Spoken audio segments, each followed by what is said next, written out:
with highs in the mid 60s. Tonight, mostly cloudy with a chance of rain in the evening and a low near 35 degrees. On Saturday, sunny but significantly cooler with highs only reaching into the mid 40s.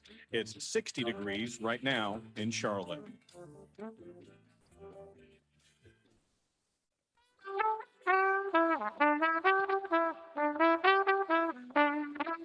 This is Charlotte Talks. I'm Mike Collins on the local news roundup, turning the corner on COVID. Local health officials say that may be happening, but mask wearing mandates will remain for a while longer. Meanwhile, Union County schools end contact tracing and quarantine protocols, while the North Carolina Commission on Public Health denies a petition to require vaccines for children 17 and up over the objections of the State Department of Health and Human Services. The Hidden Valley lawsuit over local voting districts appears to be heading toward dismissal. At least it did until a judge gave the complainant's attorney more time. Plus, Madison Cawthorn responds to a lawsuit filed attempting to disqualify him from holding office under the 14th Amendment. The death of a former Miss USA from Charlotte sparks conversations about mental health, and free parking at the airport is quickly disappearing. To take us through those stories and more, WFAE's healthcare reporter Claire Donnelly is here. Good morning to you. Good morning, Mike. Joe Bruno has arrived from WSOC TV. Good morning, Joe. Hello. There's a show called Good Morning, Joe. Jonathan Lowe is here. He's from Spectrum News One, a reporter anchor there. Jonathan, welcome back. Good morning, Mike. And Mary C. Curtis, a columnist for Roll Call and host of their Equal Time podcast, is also with us. Good morning, Mary. Good morning, Mike.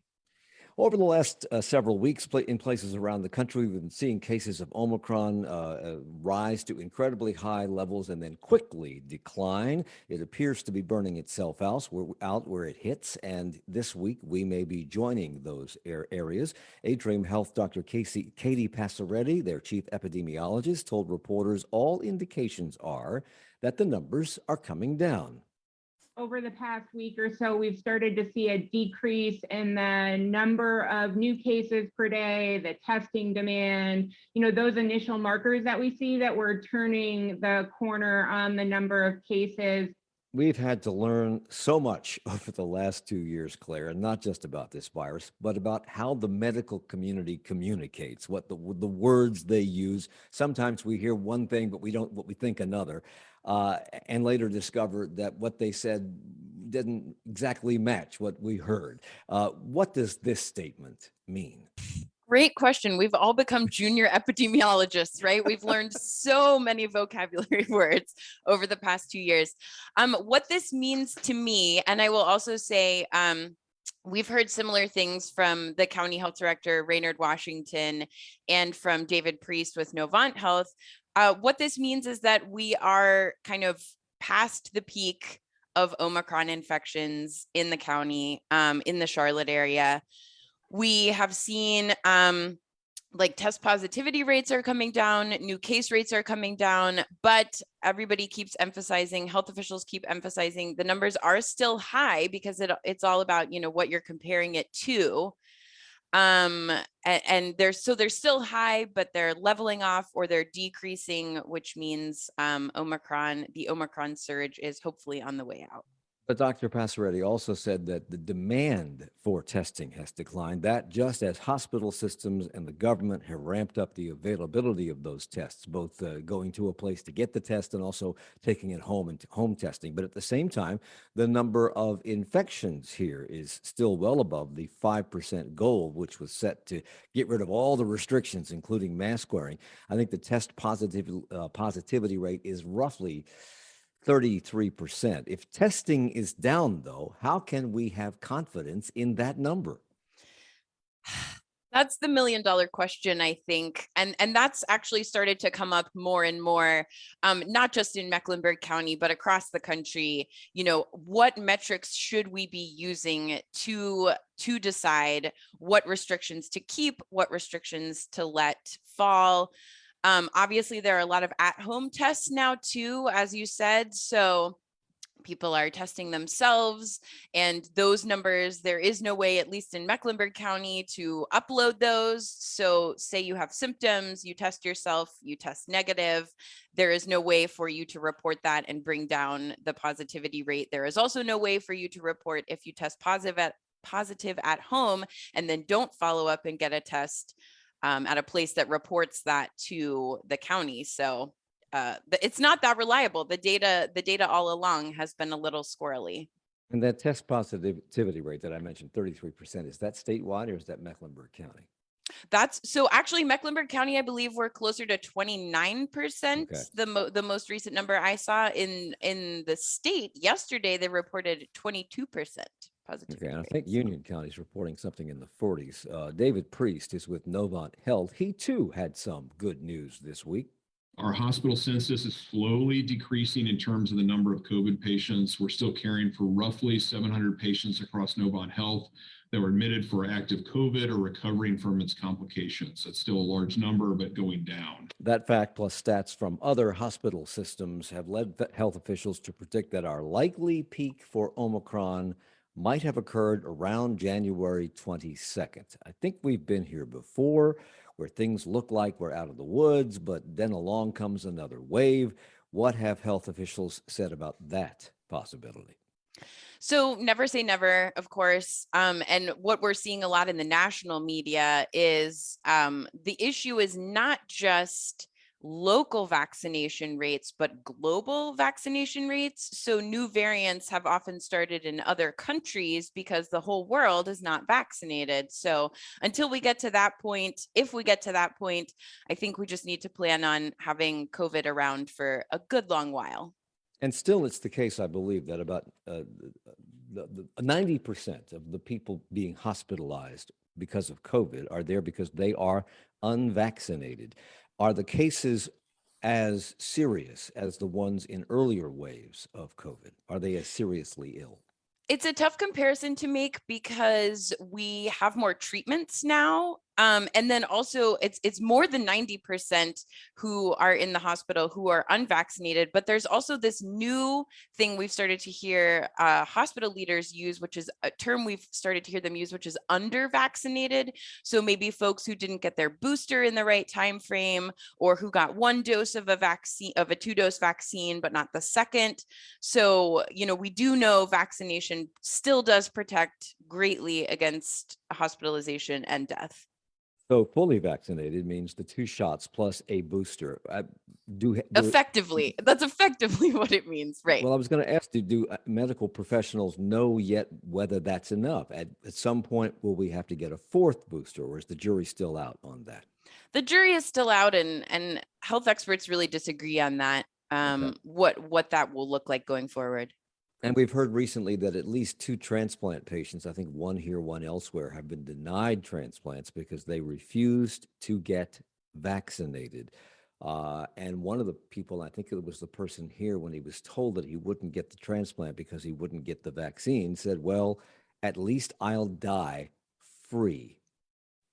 So is the reasoning on the part of health officials that they don't want to waste a donated organ on somebody who is perhaps likely to die from COVID? Is that what the thinking is? Yeah, I don't know what the reasoning on the part of health officials is. That is, it's just that vaccination and choice about vaccination has just become so politicized. I'm kind of at a loss there.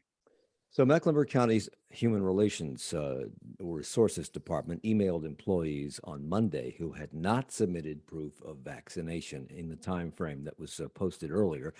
What was the message in that email, Joe? So Mecklenburg County paused their mandatory testing at the time when everybody was going to get COVID tests, when the testing demand was so high. And this email to the employees was to let them know, hey, you're going to have to once again start submitting your weekly test proof.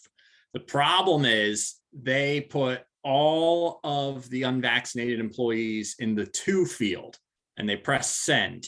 So now all of the unvaccinated employees know who each other are.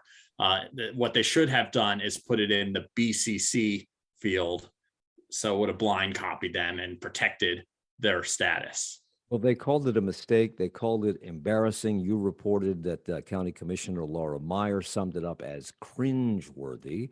There are about 443 people who have not been vaccinated working side by side with those who have. Don't the vaccinated employees have a right to know who among them is unvaccinated? That's a question for a lawyer, I would think, right? I mean, I think there is, I don't know, it's not a HIPAA violation, but you could certainly make the argument that it is a right to personal privacy violation. I don't know. It'll be interesting to see, Joe. Do This you is have a any sense? this is a transmittable infectious disease, which is transmitted even if you're vaccinated. I suppose that's the argument you could make, that even if you're vaccinated, you can transmit the disease. Does that neuter any rights that others might have, Jonathan? I was going to say, to kind of supplement Claire's point, I think this kind of goes back to it's a legal question, because if you want to put, say, for instance, AIDS in that category, there have been states and localities that have struggled with whether people should inform their sexual partner. So it's kind of and states have struggled with that, whether that's legal, whether you're invading someone's privacy. And so, essentially you could put COVID in the same category. Yeah, but Jonathan, we don't know the personal reasons behind why these people are unvaccinated. They could have health issues. It is a private medical decision, and it is embarrassing for Mecklenburg County to identify that. But Jonathan, getting back to the AIDS comparison, I believe it is against the law to have a full viral load, which means you have AIDS, and then have sex with somebody without telling them. I believe that's against the law. I don't know. I know that, and I've read up on this. I know there are other states that have struggled whether that's legal, because it does get into invading someone else's privacy. So, and can endanger folks. Meanwhile, even though we may be turning a corner on the infection rate and hospitalizations here are slowly declining, Mecklenburg County Health Director Dr. Raynard Washington told county commissioners we shouldn't be too hasty about making policy changes. We've seen in other areas where they've, acted too soon because things were getting better, as opposed to waiting until we actually get down the infection peak all the way. And that's simply what our action is right now, is to monitor the trends very closely, continue to analyze the data that we do have available, and to try to make best decisions using that. To underline that, he recommended a continuation of the county's masking policy. I am confident that we're coming out of the worst of the Omicron surge in Mecklenburg County. Today, though, we still have hundreds of cases every day, and we have a lot of people in the hospital. And so I do not feel comfortable, and I cannot recommend that we at this time make any changes to the mask mandate. But the metrics for change may be changing. A 5% positivity rate was the benchmark. How are they considering changing the metrics, Joe? I asked Dr. Washington after the meeting, and he said it could be a combination of case rate and percent positivity and people in the hospital. And I will say, as you hear those two sound bites, yes, he did not recommend lifting the mask mandate at this time, but overall, he gave a pretty optimistic view of where we are with Omicron. And he did say in a few weeks, we may be in a better place. I take him at his word that he seriously is considering changes soon. Okay. Also, I think that many people are taking it upon themselves just from observation. There are many, many people who are disregarding the mask mandate, whether in gyms or stores or other public venues. And so in a sense, he's following the public and the public's actions. And people who run these areas and run, the managers at the gym and the people in the stores, they have masks at the desk, but they are not police, and they're not policing this. He's definitely paving the way for COVID becoming endemic, right? We need to be thinking about planning going forward. We can't wear masks forever. How are we thinking about this as a county, as a city? There's that word, endemic, and we'll be doing an entire hour on what the world will look like if this becomes an endemic. We'll be doing that on Monday on this program at 9. And this program, the News Roundup, will continue in just 90 seconds. Stay with us.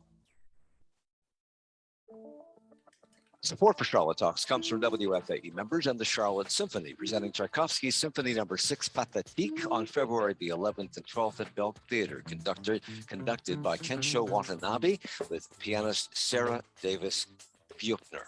Tickets and safety information at charlottesymphony.org. Monday on this program, 2 years ago in March of 2020, COVID-19 was officially deemed a pandemic. At the time, some scientists predicted our only way out was to get to a time when the disease was endemic, essentially when it was no longer disruptive. That was before the vaccines promised to control it. Unfortunately, not everyone got the shot, but now we may be entering that endemic state. So what will that mean going forward? We'll talk about that Monday at 9.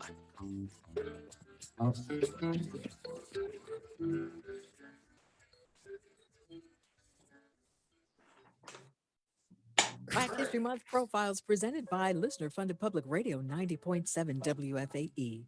In 1944, Durham, North Carolina hired its first 2 Black police officers, Clyde Cox and James B. Samuel. Though they were valuable to the police force, Cox and Samuel weren't allowed to have lunch, use the facilities, or change their clothes at work. The men persevered and paved the way for other Black officers. Clyde Cox was promoted and became the first Black detective in North Carolina. It's Charlotte Talks on listener-funded 90.7 WFAE and 90.3 WFHE. I'm Mike Collins. It's the local news roundup. So Claire Donnelly is here, our healthcare reporter from WFAE News. Jonathan Lowe, reporter anchor for Spectrum News. Mary C. Curtis is here from Roll Call, host of their Equal Time podcast, and Joe Bruno is a reporter for WSOC TV. Things are changing in Union County schools with their approach to the virus, particularly with regard to masking. They've always been much less strict about that aspect of all of this than Mecklenburg. Union County has never had a mask mandate. Beginning next week, beginning Monday, they are allegedly ending contact tracing and their quarantine requirements. What triggered the change? So this was the result of a joint resolution from Union County Board of Education and Union County Commissioners. And essentially they said because of declining rates of case numbers, that is one of the, I guess, requirements that they had in place that would allow for these measures and the quarantining practices to be lifted. And that decision followed a resolution that school leaders made back in December to end COVID-19 tracing and quarantines. Is it based on any particular data, and has that data improved to the point where they felt confident in this decision? Or with the infection rate in Union County being in the 40% range, are they just making a political decision? You know, that's that's for the public to decide. One would, we were just in the last segment talking about percent positivity rate in Mecklenburg County. I think Claire said 29%, and Union County is at 40%, and it's a smaller county with lower population. So, if you're a scientist or health leader, you probably are, or a parent who has, concerns about sending their kid and there not being these measures, you're probably, disagreeing with this. But Union County, this isn't the first time that they have, bucked the trend when it comes to certain COVID-19 protocols.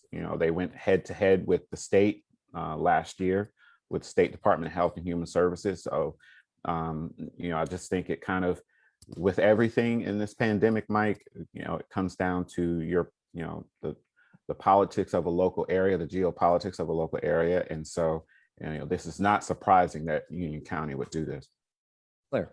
They've also been, I think one issue that we've been hearing from the school board has been seat time. So the quarantine requirements from the state would, we're pulling kids out of school for, sometimes more than a week at a time if they had been exposed.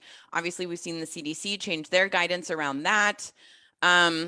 But then to Jonathan's point, parents are concerned because, you might want to know if your child has possibly been exposed, or, there's no real way to know. There's also been an argument from Union County that they want to free up school nurses because school nurses do a lot of the contact tracing. And they say that that's taking away from, their ability to do other parts of their jobs. So. Union County is large. That would stretches from like the rural areas of Marshville to the blooming suburbs of Wesley Chapel. And a lot of parents, there are parents who are opposed to this, but I will point out that there are a lot of parents who are absolutely gung-ho about this decision. And Union County's focus really all year, no matter where the numbers are, it's just prioritizing students in class for in-person learning and kind of putting the COVID-19 protocols aside. And what the parents who are opposed to this are hoping for now is that NCDHHS will do what they have in the past and send a letter to Union County threatening a lawsuit, threatening an imminent hazard, and shutting the school district down so that the quarantine and contact tracing resumes. Well, there is a group of parents who are suing Union County to reverse this decision. That's at least being reported this morning in the Charlotte Observer. Anybody know anything about that?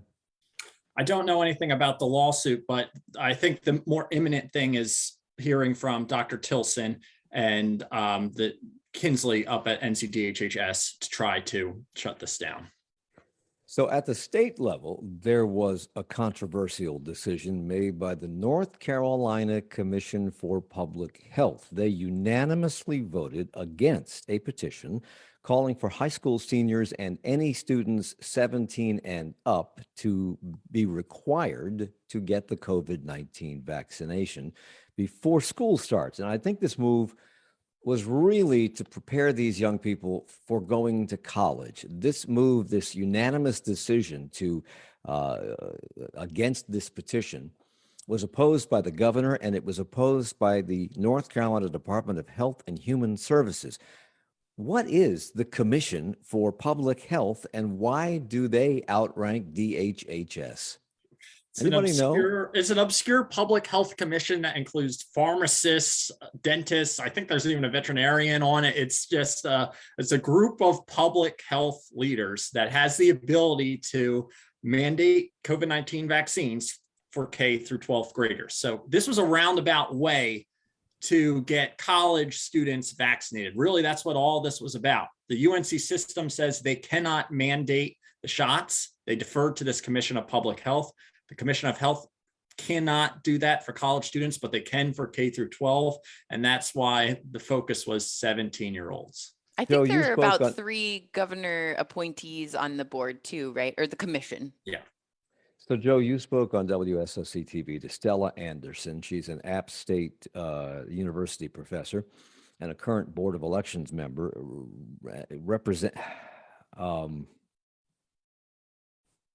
Does she represent the petitioners? I'm a little confused here. Yes. Okay. Well, here's what she had to say. The vaccine is needed for general safety, and because in its absence, it's extraordinarily disruptive to all campus operations. And we know that this year, several colleges opened and then had to revert to remote learning, and that happened within the UNC system. Periodically, that's happened.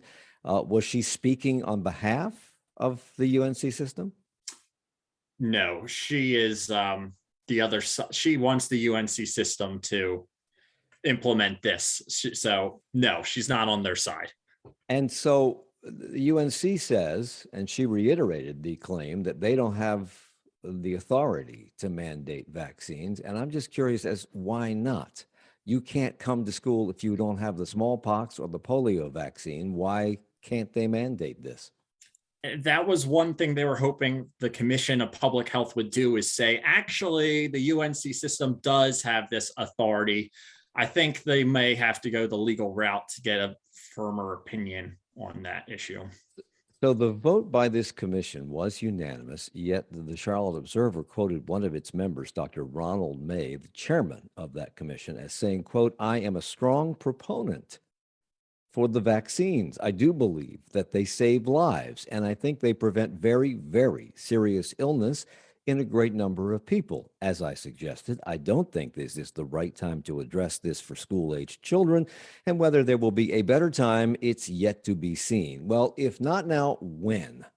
Is he just bowing to politics? I don't know, honestly. I really don't know. And the excuse from the governor and NCDHHS is the booster and information about doses is constantly changing, but we have two fully approved vaccines now for people 16 and older. Nothing has changed dramatically for the 17-year-olds in this age group. It's just, I don't think they wanted to do it right now. I don't think they wanted to be first. Yeah, There aren't that's a what I whole was lot of going to places say is doing two this. things. One is like North Carolina has never been a leader in terms of, mandates or forcing, shutdowns and everything. We certainly weren't, the first to shut down in the country back in 2020. And then also you do, from a public health perspective, you do sometimes run the risk of undermining public trust. I mean, arguably the CDC, kind of constantly flip-flopping on what it says we should or shouldn't be doing, has caused some distrust in the CDC. So maybe the governor and public health officials are worried if we say, okay, you have to get 2 doses, wait 3, wait 4, wait 5, that it's just going to be constantly evolving and nobody will believe But the their thing authority. is, like, they are doing that for 18-year-olds, depending on where they work. Right. Now we're just talking about 17-year-olds. So, Right. And you they know. do have like you said, there's full approval, not just emergency use authorization. So some of their arguments don't make sense. Well, it is worth noting that the North Carolina Commission for Public Health, which made this decision to not require vaccinations of 17 and up students going to college, they met virtually to make this decision, citing the desire to prevent the spread of COVID-19. And yet they refuse to require young people to get a vaccine as they move toward college, which is the best and only surefire protective measure that we have against COVID. Just a little irony there for your Friday morning. Numbers and hospitalizations may be declining, but don't tell that to the folks at Atrium Health Pineville. The U.S. Department of Health and Human Services this week deployed a 16-person National Disaster Medical System team from Denver, Colorado, to help with the surge of patients. In many cases, in that particular hospital in Pineville, people coming from South Carolina. How long will this new team, Joe, be there? 2 weeks with the ability to extend their stay in week increments if needed. And just how bad is it that this hospital needed this help from the Department of Health and Human Services? We've heard from several people who've had poor experiences inside Atrium Pineville because of how crowded it is. And as you said, the South Carolina proximity really makes that hospital a little more populated than maybe some other ones. But Atrium requested this assistance, and the government chose Atrium Pineville for the deployment. So this is where the greatest need is right now. The Atrium Pineville is not anywhere near the size of the main hospital near downtown. So how many people can they accommodate? How much are they actually overflowing there, or is it simply a matter of not having enough personnel to handle the people that are there? I think it's a little bit of both. They have a lot of COVID-related absences, people who are on leave, and the census is incredibly high. I believe it was at 95%. So I think both factors play here. So let's switch topics. There's other things to talk about other than COVID. New voter maps are produced, lawsuits to stop their implementation at many different levels, including here in Charlotte, where several Hidden Valley residents are suing about how these newly drawn maps impact voters in that area in a way that those residents believe reduces their influence. And Joe, 2 things about this story. It is said that it appears that this was heading for dismissal until the judge hearing the case gave the attorney for the Hidden Valley complainants more time. Why did it look like it was heading for dismissal? And if that was the case, why the delay? So the 2 plaintiffs for Hidden Valley do not have an attorney. And a lot of the claims that they were making were emotionally driven and not necessarily racial gerrymandering claims.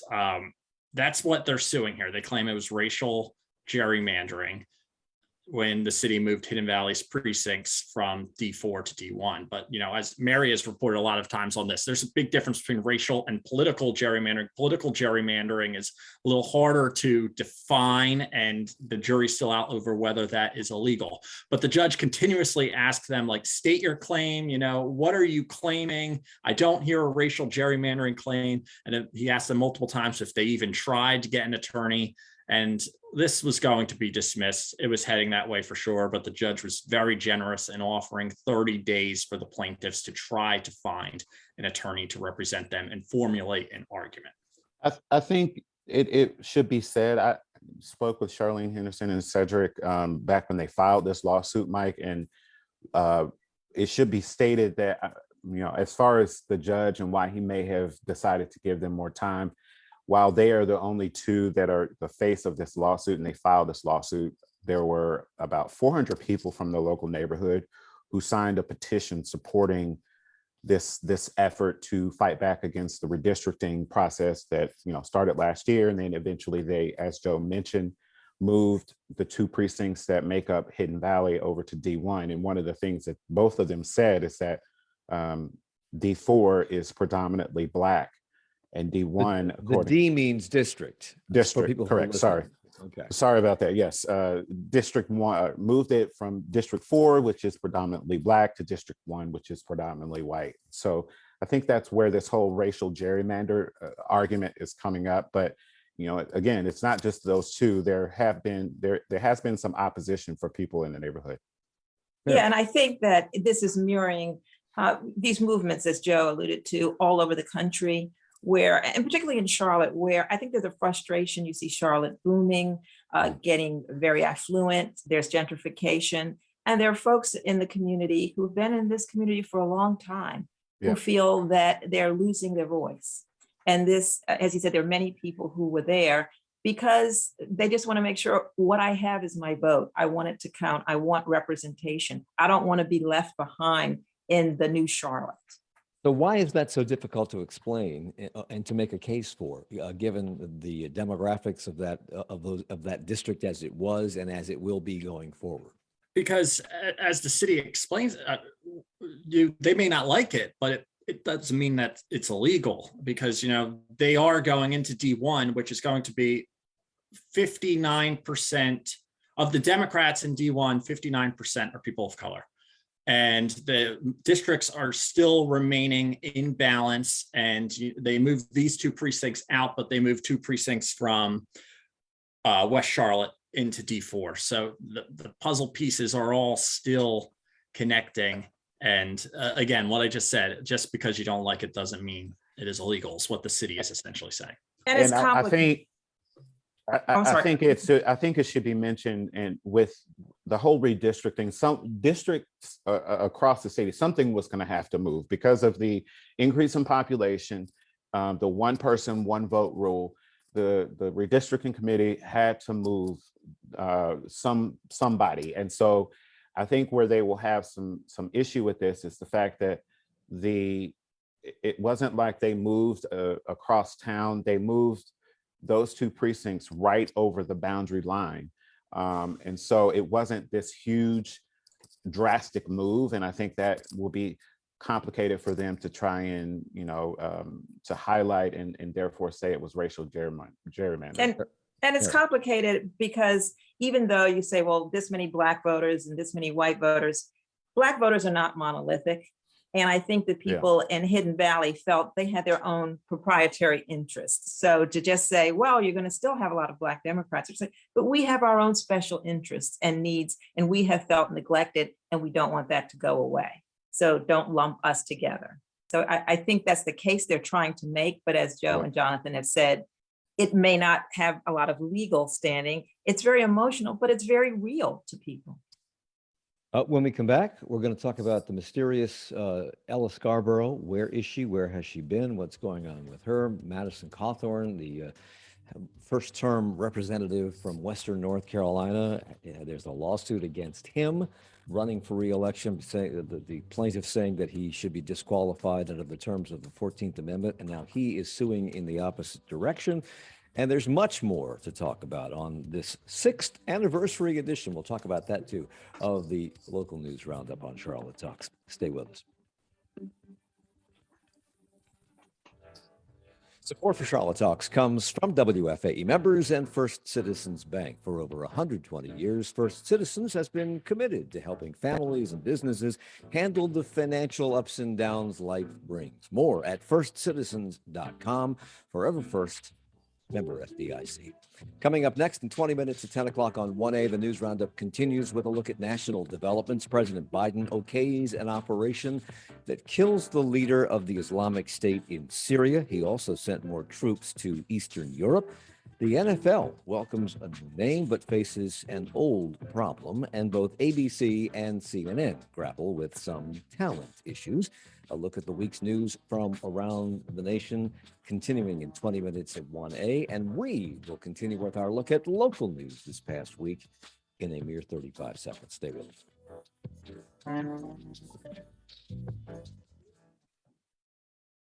Every week, WFAE teams up with the Charlotte Ledger to discuss business news.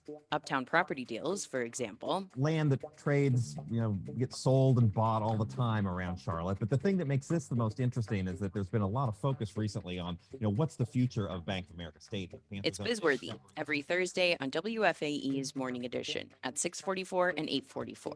Support for Bizworthy is provided by Sharon View Federal Credit Union and our members. It's the local news roundup on Charlotte Talks on WFAE and WFHE. Claire Donnelly is here. She's our healthcare reporter at WFAE News. Mary C. Curtis, columnist and host of the podcast Equal Time for rollcall.com. Jonathan Lowe, reporter, anchor for Spectrum News 1. And Joe Bruno, reporter for WSOC TV. Joe, you and Channel 9 have been trying to find out for a long time about the mysterious disappearance of County Commissioner Ella Scarborough. She hasn't taken part in any meetings since last fall. In September, someone voted on her behalf during a virtual meeting. She's only sent one email for the entire year of 2021. You've tried to reach her. You've been unsuccessful. And yesterday, County Commission Chairman George Dunlop revealed Ella Scarborough is on a medical leave of absence. What does that mean? So she will be not participating in meetings indefinitely. And I spoke to her children. They confirmed that as well, and it will be unpaid. She does have to submit an official notice of her medical leave of absence. And the way the law is structured, county commissioners will actually have the ability to appoint a replacement for the duration of her leave if they want to do so. But she's dealing with serious health issues and mobility issues, and it is preventing her from attending meetings in person. And she's been dealing with this now for well over a year. Why is this just coming to light that she's out on a medical leave of absence, particularly since I think you have confirmed that the address that she uses as her place of residence is vacant? So it just got to the point where I felt like I had to do a story. At last Tuesday's meeting, the commissioners didn't even acknowledge her existence. They didn't say that she was absent. And I realized it's been months since she has appeared virtually or in person. And I just don't think we should normalize elected officials disappearing for months and everyone acting as if that is normal. So that's why I started asking questions. And yesterday, I went by the house, discovered it was vacant, and eventually got in touch with her children to find out what was going on. And if I'm right about the timeline, up until yesterday, when George Dunlop, the chairman of the county commission, announced that she was on a medical leave of absence, he was telling you and others that he had no contact with her for over a year. Doesn't that strike you as odd that the chairman of the commission would not be trying to contact or speak with a member of the commission who is perpetually absent? Yes. I think that members of the commission have already considered her not part of the board because she never shows up. So in a way, they kind of just brushed this aside.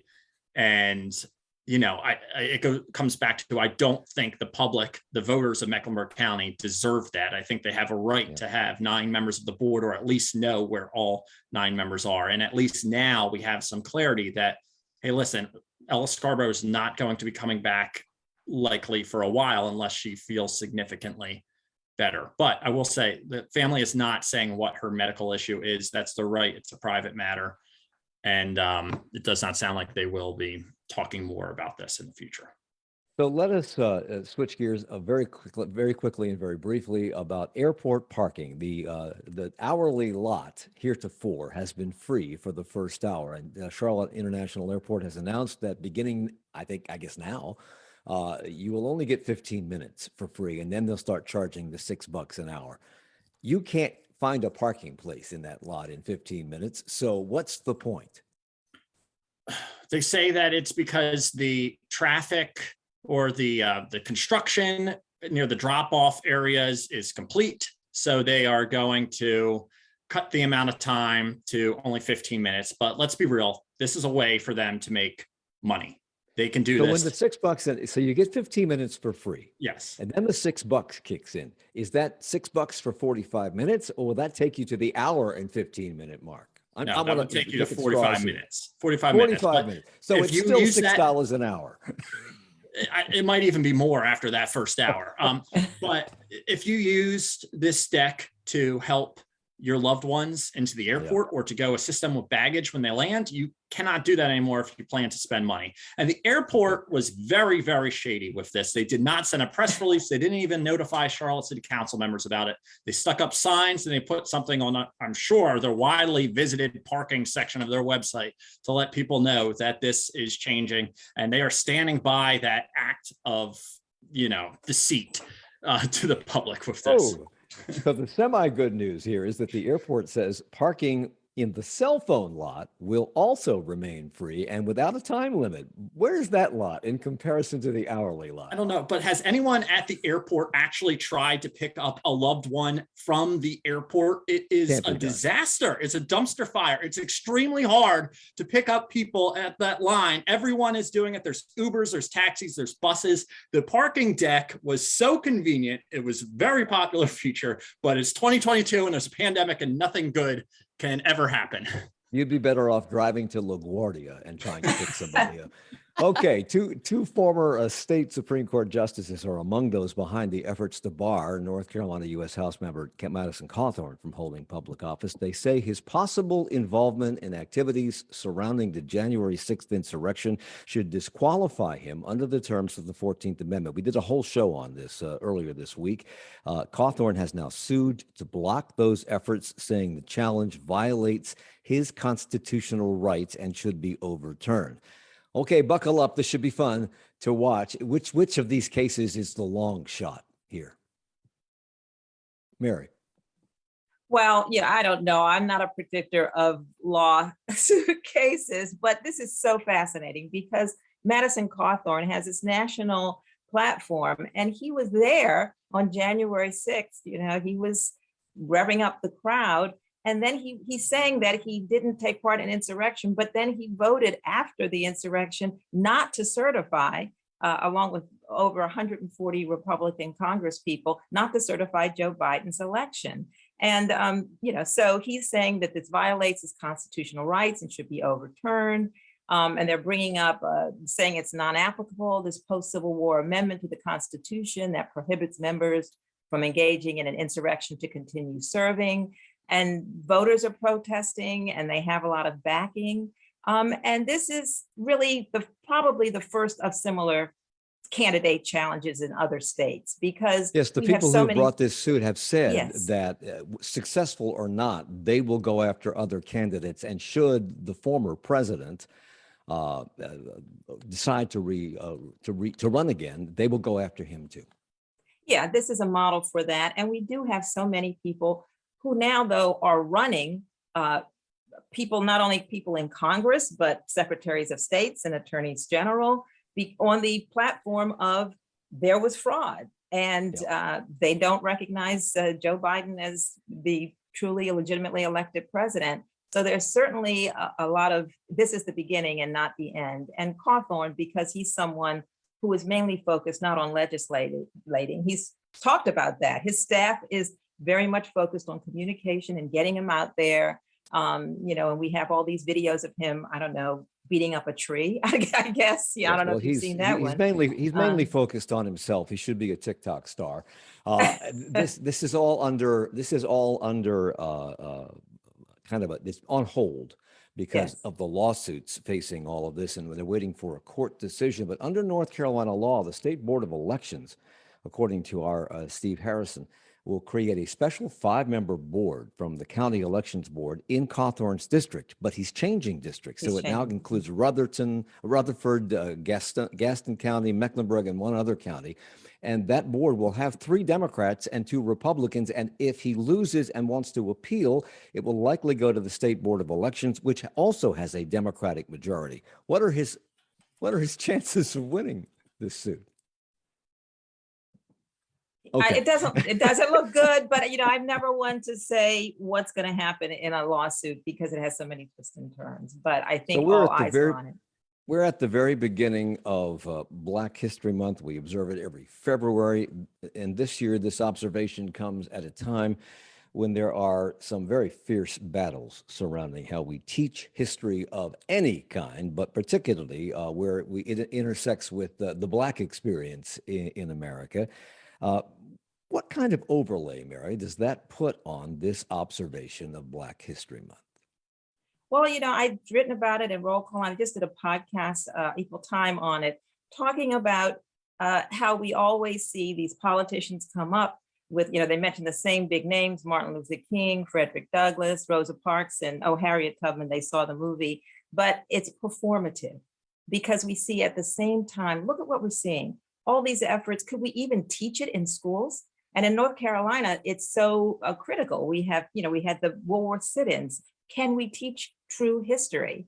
And we also have, look at what's going on. These laws around the states to restrict voting, which are in the courts, including right here in North Carolina. All right.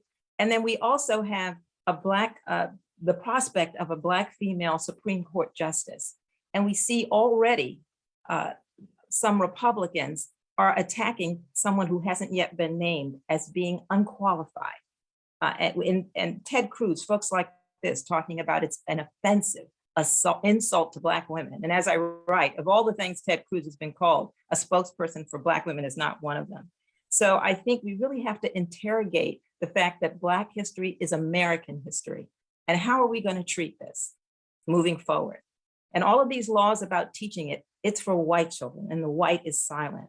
Because how do Black and brown children feel when their experience isn't reflected by their teachers and by their schools and by their community? So I think this country is at an inflection point, and Black History Month would be a good time to examine it. But there are way too many Americans who want things just as they are.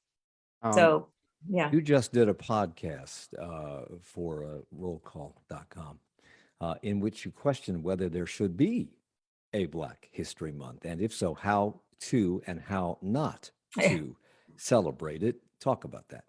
Yeah, my guest was Renee Graham, who's an editor and columnist from the Boston Globe, and someone I know because Black women who write about politics and race realize we kind of are our own support system, because we get support, but we get a lot of pushback from people who want to attack not what we say, but who we are.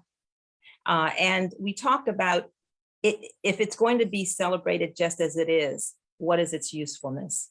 And we need to basically really go deeper and look at systems, which is the very thing that people are fighting against. And we talked about, are we optimistic or pessimistic? Because January 6th, the insurrection should have been an inflection point where people really looked at this country. And we see people trying to put it in the background. And we saw the police reform after George Floyd, how that's been kind of put into the background. So Americans all Americans look and see, how do we want to move forward as a country? So we talked about that a lot, and about how it's up to everyone to see that Black history and Black progress doesn't displace you. It's a part of being part of the community. And one of the things that came up in that discussion, I listened to the whole thing, is that educated people, Black and white, have huge gaps in their knowledge of Black history in America. And that's because a lot of it has not been taught. So the question becomes, why hasn't it been taught? And you or your guest, I've forgotten which, suggested that we need to learn who made those decisions and how those decisions about what is taught and what is not taught were made. And we're watching, as you just pointed out, we're watching that happen right now. So don't we really need to know, don't we already know the answer to that question about who makes those decisions? Yeah, we do. When we talk about how race is taught, look at how people who think they are well educated didn't know about the Tulsa Race Massacre. They don't in Charlotte. When I talk and say to people, I couldn't have lived in my house in Myers Park before 1968 because there were restricted covenants in the deeds. And even after that, because there would have been violence if I tried to move here. I couldn't have married my own husband before the Supreme Court stepped in. They don't know.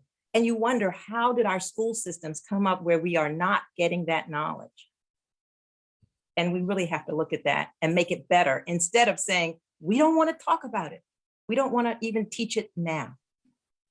Cheslie Kryst, who grew up in the Charlotte area, first in Charlotte and then graduating from Fort Mill High School, who became Miss North Carolina USA and then Miss USA, all while becoming an attorney and working for the TV show Extra, committed suicide this week by jumping from her apartment in New York. She left a note stating, quote, "I have never known a pain as deep as this.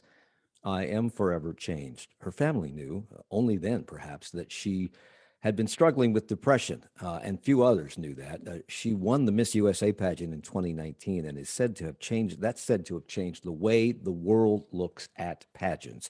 And she spoke then with WFAE's Sarah D'Elia and pointed out that in previous years, pageant participants were mainly judged on their beauty, but not anymore. The norm for pageants nowadays is that the women who compete are incredibly accomplished. And that's not to say that women who competed years ago weren't.